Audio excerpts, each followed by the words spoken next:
current interest rates you're paying. These are all fixed. Debt service obligations, these rates are locked in place. You'll notice under each issue is the call date for your bond issues. It's just worth noting several of your call dates are still a few years out. Bonds in the open market can be refunded or refinanced under two circumstances. One is within 90 days of the call date, and the second type of a refunding is called advance refunding, and that can occur at any time, regardless of the call date, but IRS regulations only permit you to advance refund a debt obligation once. So you want to do that when market conditions are favorable. A couple of your issues certainly are candidates for refunding and refinancing going forward. We monitor refunding opportunities on a regular basis. We did see a rather dramatic and sharp increase in interest rates going back to about late June. Things have somewhat stabilized a little bit, so we're starting to kind of look at refunding opportunities again. Really the last 6 weeks has not been a good time to be in the market, so we haven't really been looking at refundings that closely because rates really have skyrocketed. The city's most recent bond issue was done this past January, beginning of the year, where the city refunded some existing debt and financed minor capital projects and got very favorable interest rates. So this just kind of summarizes all of your existing general obligation debt limits. The next slide on page 4, Dan really already covered this as far as your general obligation debt limits. The Wisconsin Constitution limits that to 5% of your equalized value. That's the amount of principal of general obligation debt you can have outstanding. As was mentioned, your self-imposed policy, you've limited that to 50% of your legal debt limit. So in dollars and cents, you have $8.1 million of your full borrowing capacity remaining. But as Dan mentioned, you're kind of at your self-imposed limit at the moment. Really, what changes that are two factors. One, if your property tax base increases, that obviously increases your legal borrowing limit because it's 5% of your total taxable value. And then secondly, as you pay down existing debt, that frees up capacity as well. So those are the two variables that impact your capacity going forward. The chart on page 5 just shows how your total principal outstanding is allocated towards particular purposes. It's worth noting a lot of your general obligation debt is attributable to your tax increment finance districts. Your TIF districts are economic development tools that you're using to encourage development long term. It's a partnership with the other taxing jurisdictions, the city, the county, and the technical college.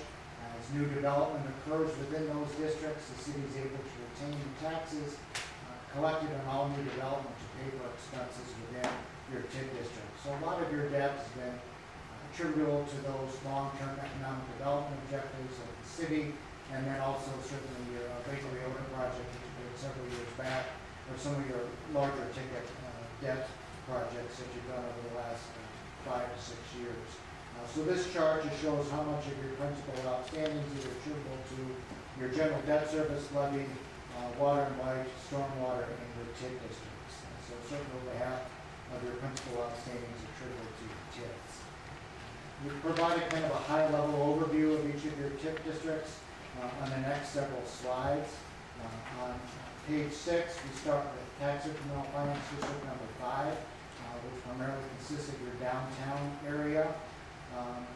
Downtown TIF districts historically take a longer period of time really to generate success because downtown development is generally harder to accomplish than development more out in the outskirts or the greater highway access. And so your downtown TIF district was created with a maximum life of 27 years. So there's still, that was created first back in 2005. So you still have several years remaining on that district. There has been some levy support for that debt that's attributable to TIF 5. However, you also have other revenue sources within that district that are secured through development agreements with particular properties within that TIF district.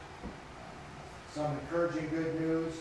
First, your preliminary TIF values were released on August 1st and are finalized on Thursday. Those numbers showed an increase of 2% in value within the properties within TIF District 5, so some nice adjustment there upward. And then we refunded some debt back earlier this year, as I mentioned. A portion of that refunding was attributable to the TID, saved about $33,000 over 8 years.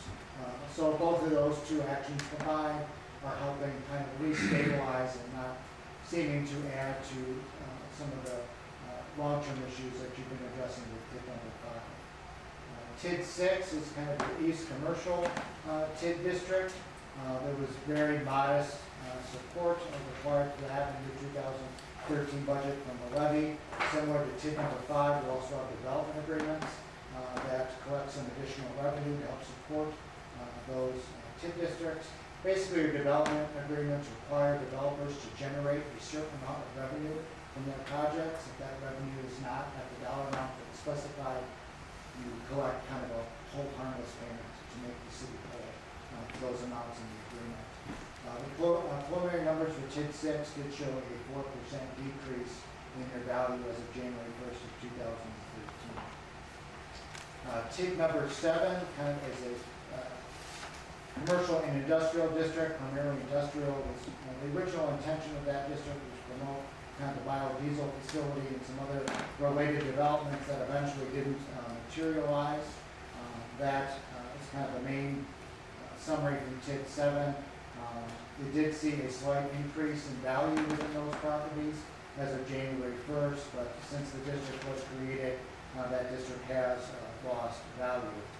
There has been some tax support for that district as well in your most recent budget. You have special assessment revenue within this district where you're levying an assessment to benefiting properties that benefited from infrastructure improvements within that TID district. TID number 8 is exclusively consists of properties related to Evansville Manor. There's no tax levy support for this TID district in the 2013 budget. You also have revenues through development agreement in addition to the tax increment within this district. And as of January 1st, you had a 3% increase in value within that district. So kind of a mixed bag in terms of your latest increment values for your district, some seeing increases, some seeing some decreases, which is really kind of the general pattern that we're seeing statewide within tax incremental districts around the state. So nothing too unusual from a very broad standpoint in terms of TID districts and value. The other form of debt outstanding, Dan mentioned, is revenue debt. There's no limit in terms of the amount of revenue debt that you can have outstanding. You can have as much debt outstanding legally as you want. Obviously, the more appropriate question comes down to whether or not you have the revenue to pay back that debt service. The main distinction between revenue and general obligation debt is that revenue debt legally pledges a defined revenue source other than property taxes to pay back that debt service. So the city has two forms of revenue debt. Revenue debt that was issued that pledged revenues from your water and light utility, and then revenue debt that was pledged to issue for your wastewater utility. The primary reason communities issue revenue bonds is to preserve the general obligation debt capacity for other types of projects. So similar to your general obligation debt, you have call dates on your outstanding open market water and electric revenue bonds. Those are call dates are in 2016, 17, and 19 for each of your 3 issues. Your Clean Water Fund loans, that's a loan that was secured through the state that provides subsidized interest rates for qualifying sewer or water projects. So your most recent Clean Water Fund loan is related to your large wastewater treatment plants expansion. Those interest rates in your Clean Water Fund loan are 2.365 and 2.668% respectively. Those loans generally are not callable. You have to get special approval from the state in order to get that, and you'll need to be able to demonstrate some valid reason why you would need to restructure those loans. So similar to the general obligation debt, have some refunding opportunities that really come into place based on market conditions, interest rates at this time, and the call dates on the particular bond issues. The closer you get to the call date, the more efficient those refundings become. By efficient, it's usually less expense and less money that is needed to be raised through new bonds to pay off the old bonds.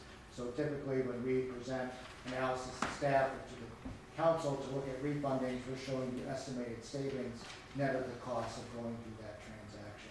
So that's something we continue to monitor as market conditions change. Great.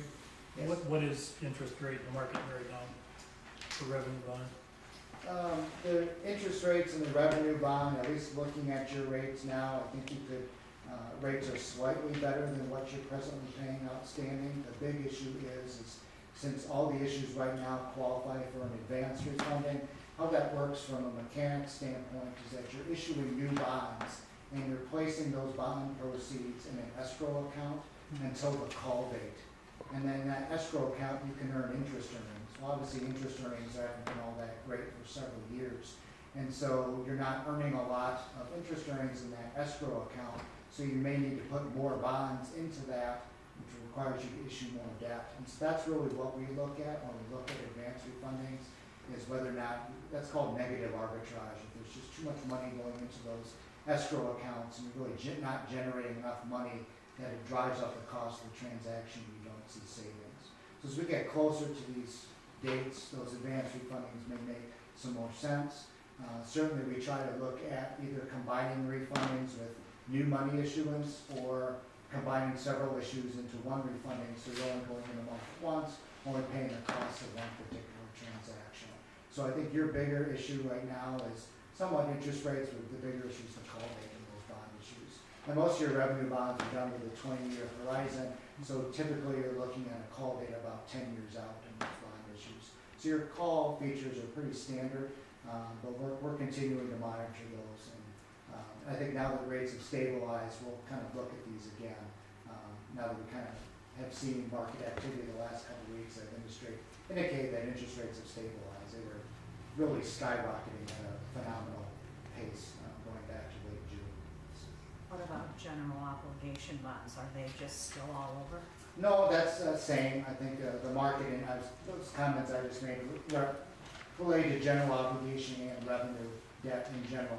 General obligation debt interest rates are more favorable than revenue debt. That's really a function of it's viewed as a more secure investment by the bond community, because with general obligation debt, you're pledging an irreparable tax levy to pay back those bonds, even though practically you may be using other revenue sources, utilities, or tip districts to pay some of that debt. You're still legally agreeing to levy a tax, and so you get better interest rates. What kinds of interest rates are you seeing right now? I think right now, over a 20-year period, we're seeing rates kind of on average still just under about 4%. So, I mean, still, when I say rates have shot up, I mean, I'm looking at a very small window of time. We're still in a very attractive interest rate environment. Rates have been so low for so many years that anytime rates go up, people say, boy, interest rates have really gone up. Well, if you compare that to a 10, 20, 30-year horizon, interest rates are still extremely attractive. I think we've all been kind of spoiled for years that rates have been so low that rates go up, and refundings may not look as good, but we're looking at such a short window. But you look at the longer time horizon, rates are still very good. So we'll continue to monitor refunding opportunities going forward. The second half of the presentation, what I wanted to talk about was to kind of provide a broader view of some financial indicators that are typically used by rating agencies as kind of some key metrics to kind of evaluate a community's financial health. This past January, as part of your general obligation debt issuance, for the first time, the city was rated by Standard & Poor's.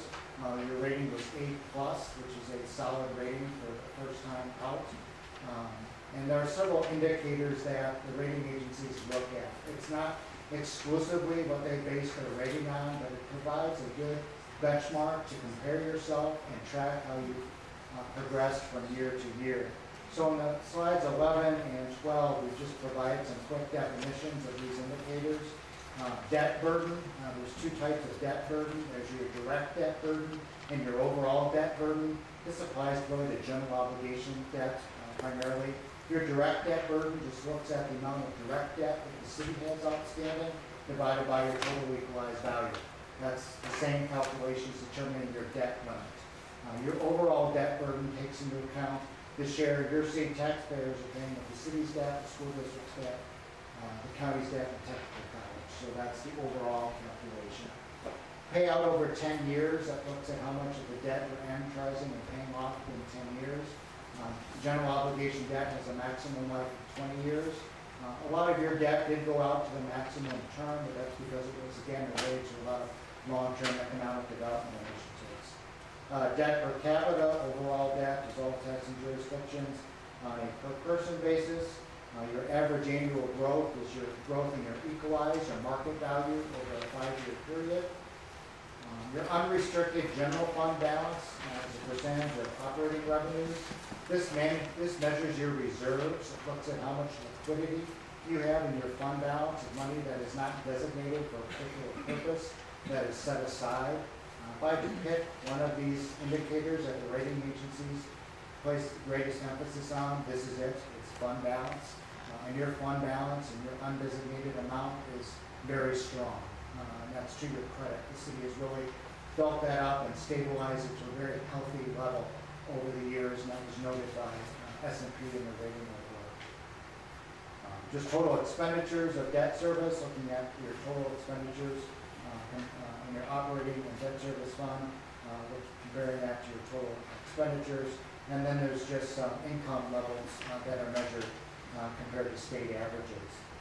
So there's a grid on page 13 that kind of compares each of these indicators with some medians statewide and some peer communities that are comparably rated. Just to explain, this data comes from a database that's managed by Moody's, which is one of the other major rating analysts. You're rated by S&P, but there's comparable ratings with Moody's. S&P doesn't provide this data as easily, make as accessible as Moody's does, so we kind of use Moody's for comparison purposes, but it's still very valuable. The column across the top is the median for A1 communities. That's the comparable Moody's rating to Evansville. So to kind of point out some of the key indicators for Evansville and just kind of going across and looking at it. The first is the fund balance. Your fund balance is basically your most recent audit, which was the end of 2011. Your undesignated fund balance is about 49% of your general fund revenues, which is very healthy and really demonstrates that you have a strong financial position and strong discipline financial management. So you're above the median average in that regard. Your total value of equalized value, total property value is comparable to other similarly rated communities. Growth, you've seen about, over the last 5 years, about a 1.7% decline in your total equalized value. That's been about flat or no growth really over the last 5 years compared to similar communities statewide. Your direct debt outstanding is underneath the median. Your overall net debt outstanding is a little higher than the median, but not considerably higher. Your direct net debt as a percentage of full value is right at the median. Your direct debt per capita is slightly under the median. Your debt burden slightly is higher. Again, that's driven by the other taxing jurisdictions and somewhat outside your direct control. Net debt per capita, similar situation since that's overall debt. Debt of expenditures in terms of your total budget, debt service compared to all your expenditures is right at the median. The payout is a little under the median, but again, as I've said a couple of times, that's attributable to the debt as well related to long-term TIP and other initiatives. And really just kind of looking at the other medians, you're very comparable to where you're at. So I think in terms of the rating that was assigned, I think it was fair, based on kind of where you compare to averages. I included a copy of the rating report. You should have seen it last January. It's a good refresher, kind of another independent look at the city's financial condition, but just to kind of quickly summarize. Your general fund reserve amount, again, is very strong. That was something that was mentioned in the report and really stuck out as far as the city really having a strong, stable financial position. You have good financial management practices. Dan mentioned that the city adopted several formal financial policies, fund balance, debt management, debt utilization, and really you're able to demonstrate that you're backing that up in practice. Moody's places a lot of emphasis on daily management, not that Moody's is not, but they kind of do what's called a management assessment. I think I told Dan before the rating call, it'd be like a job interview. They just kind of grill you with questions in terms of what you're doing, how the council is responding to policies, and so you really did well in that category because you had a lot of those policies adopted and you're backing them up in practice. The one comment they made is that you do have a lot of your debt that's amortized over a longer period of time, which results in some higher interest costs. But I think they understood and acknowledged that you're amortizing that debt to match to the purpose for which you were borrowing it, matching it to the life of TIF districts, which are either 20 or 27 years, depending on the type of your TIF, and then your Lake Reorder project, also really long-term capital investment. A lot of your other projects for streets and some other minor capital items that you've done over the last 10 years or so will amortize over a shorter period of time. So they could see a correlation between the term of debt and what you were financing. So I think overall, in summary, I think your indicators are strong. It was really verified by Standard & Poor's earlier this year. They'll continue to monitor the city's financial position on an annual basis. We will continue to monitor refunding opportunities, work with staff to look at the TID cash situation, TID cash rolls on an annual basis, and just keep the good financial management that's been going on in Evansville for several years. So we should all be deserve credit for really maintaining a strong and improving financial condition even despite the economic downturn. So I should feel very good about that. So I'd be happy to answer any questions. I did pull the Standard & Poor's report, and I had underlined when you came and talked to us back in January about the debt service carrying charges being high. And it indicates for an outlook, we don't anticipate raising the rating for the city because of that long view in the debt carrying charges. If we undertake additional traditional TIF, could that impact us negatively when we would go out for a bond rating for additional debt? I think it needs to be addressed kind of proactively. I mean, when we went forward with the rating call and just kind of disclosed how the city pays for all of its debt, I think it's showing reasonably how you're expecting to pay that issue back. I think there's a lot of other factors. I mean, I think that was one that they cited specific to you. I think another factor a lot that kind of depends on rating classifications is the size of your taxable property within your community. You're kind of comparable to other communities of your size. So will it automatically negatively impact you? I don't believe it would. I think it just comes down to demonstrating how it fits into your overall financial position and just explaining how that debt situation fits into your overall debt profile. Because even though they didn't write it into the report, we spent a lot of time talking about that during the rating call to make sure they understood, okay, your carrying costs are higher, that's due to the term, you finance things over a longer term.